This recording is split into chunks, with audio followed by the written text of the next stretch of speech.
In recent years, a phrase has quietly taken over the workplace conversations: quiet quitting. At first glance, it might seem like employees are simply slacking off or being lazy. But what if I told you that quiet quitting isn't the problem? The real issue lies in the inability of leaders to motivate and connect with their team. Hello, everyone. I am Trudy-Ann Campbell, and today I argue that quiet quitting is not a sign of employee laziness, but a reaction to poor leadership, lack of recognition, and toxic workplace expectations. Mahand and Caldwell in 2023 defined quiet quitting as employees doing the minimum required for their job without taking on extra tasks, working overtime, or displaying enthusiasm beyond their basic responsibilities.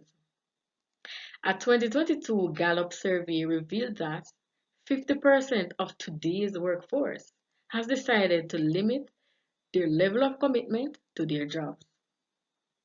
With the rise of remote work and the demands of a constantly connected world, employee engagement is more important than ever. Yet, many workers are choosing to check out emotionally while still physically clocking in. When employees quietly quit, they don't just stop working, they stop going above and beyond. Why? Because their efforts often go unnoticed, unrewarded, or even taken for granted. When leaders micromanage and fail to recognize effort, employees start to disconnect because they feel invisible. And that's not a performance issue, that's leadership failure. Great leaders don't just tell people what to do, they inspire, recognize, and involve them. When leadership fails to do that, quiet quitting becomes inevitable.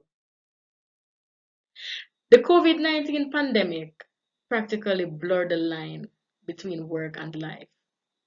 Many employees were expected to give more without recognition or reward. A study conducted by Arvanti in 2024 found that healthcare workers often turn to quiet quitting not because of low motivation, but as a subtle form of resistance against unfavorable organizational norms and structures. So now they are choosing to protect their time and mental health. This isn't a generation of workers slacking off or being lazy. It's a workforce saying, if I am not valued, I am not overextending myself anymore. Musa et al. 2020 state that workplace happiness is strongly influenced by management behavior, especially when managers demonstrate a genuine concern for employees at an individual level. Great leaders do more than assign tasks. They build trust, recognize strengths, and give people purpose. Leadership styles like transformational leadership and servant leadership have been proven to boost employee morale, engagement, and trust. When employees feel heard, valued, and empowered, quiet quitting doesn't thrive because employees are motivated to contribute. According to Wakwak et al. 2020, employee motivation has a strong impact on job performance. Now, according to Kerani et al. 2023, quiet quitting weakens productivity and team morale. They say that if everyone does the minimum, businesses will suffer. But let's flip the question. Why are employees doing the bare minimum in the first place?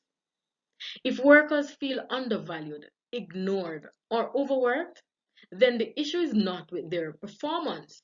but with the conditions under which they are expected to perform. Waukesha 2024 shows that when employees feel heard, respected, and supported, they give more. Not because they're forced, but because they are motivated. So, in closing, quiet quitting is not an act of rebellion. Quiet quitting is not the enemy, it is a reaction to being overworked, overlooked, and unheard.